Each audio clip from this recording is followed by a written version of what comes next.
here for your life, your marriage, and your family. We are coming to you from beautiful downtown Alma and Audio Foundry Studios. Well, we have been talking about back to school stuff, and school has started, routines have started, sports schedules have started. Some of you have been in school almost 2 months. Yeah, exactly. Some of you have been in school for a long time. Here in Michigan, we don't have to start till after Labor Day, so that's always nice. But we're now kind of in the routine. We're in the routine of knowing what we have to do every day of the week, and realizing that life has become busy.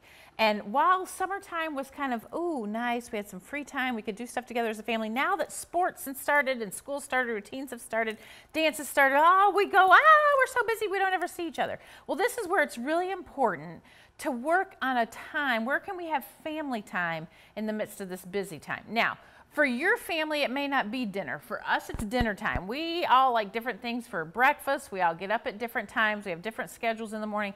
But dinner time seems to be the time that we can take and say, this is our family time. Now, this is easier when your kids are younger because their schedules aren't quite as busy. One thing we really tried to do, and we didn't do it very well all the time, but we really tried when our kids were younger to limit their activities to one activity after school. So they could take dance, they could play soccer, they could play football. Now, per sports season, you know, if your kids are in that sporting thing, but one activity, because then that limits the amount of time. You're not taking a kid 5 different places, you know, pick them up from soccer, take them to football, then we have to take them to dance, we have to do this. One activity really makes it easier. Again, like I said, we didn't do it well all the time. We didn't get it right, but we really tried to focus on that one activity. It makes those dinner times easier. But as your kids get older, and they get more into sports, it becomes a lot more difficult, or they get more into activities to really find that dinner time. So what we tried to do, this is just a suggestion, we tried to take Sunday afternoons over lunch and look at our week ahead. And if your kids are older, the kids can be there too, because sometimes they know their schedules better than you. But looking at that week ahead and saying, here's what we have coming. When can we schedule 3 dinners together? When can we have 3 dinners? For your family, it might be 2. For your family, it might be 5. But for us, we thought if we could get to 3, that was really helpful, because we were usually gone on the weekend. So if we could have 3 dinners together, but we had to sit down and we had to set that goal. We had to sit down together and say, here's the week ahead.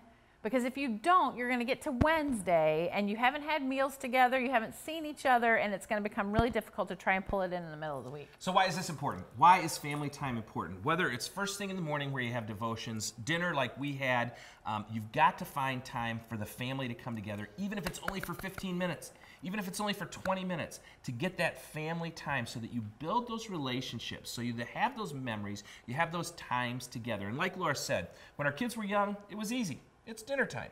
As our kids got into school and got busier and busier, we, the 2 adults in the family, had to plan what nights we were going to have dinner. And then, especially when our son started working and was driving and had his own schedule, we had to communicate to him, hey, Tuesday night, family dinner night, put it on your calendar. Yeah, put it on your calendar. So you have to do these things in order to keep the family unit solid. Now, what's the purpose? The purpose is for communication. It's for connection. And one of the things that we always try and do is we try and laugh together. We try and laugh together. I'll never forget. Our son was in junior high. Grace was a little child. And Laura made Jell-O jigglers for dessert. Jell-O jigglers. Fun little Jell-O that you can, play with in your hand. And being a goofball like I am, I took a square of Jell-O and I put it on my forehead, not saying anything to anyone. Well, pretty soon, Tori noticed. So what did Tori do? Our son, he puts one on his forehead. After a while, Grace noticed. So what does she do? She puts one on her forehead. It took Mom about 10 minutes because she was talking the whole time. I was not going to put Jell-O jigglers on my head. That's just gross. And they're just sticking there. And I'm like, hey, a new game. Let's try and see if we can get the Jell-O jigglers from our forehead into our mouth without using our hands. So for like 10 minutes, we're contorting our faces, just trying to let the Jell-O come down and suck it into our mouth. Now, you might not be that goofy, okay? I get it. You might not be that goofy. We are. But to have laughter together, the Bible says laughter doeth like good medicine. So if you're not naturally goofy, subscribe to an email joke of the day. Subscribe to a funny story of the day. They're out there all over. The one I like the best, Mikey's Funnies. Google it. Mikey's Funnies. It's from our friend Mike Atkinson. It's a fabulous resource that every night you have dinner, you can read the funny story together and get a good laugh. But find ways to connect with your family. Set them aside. It's holy time. It's precious time. And it will grow your relationships with your kids. Well, we're Jay and Laura Laffoon. We're here for your life, your marriage, and your family. And we'll see you next week.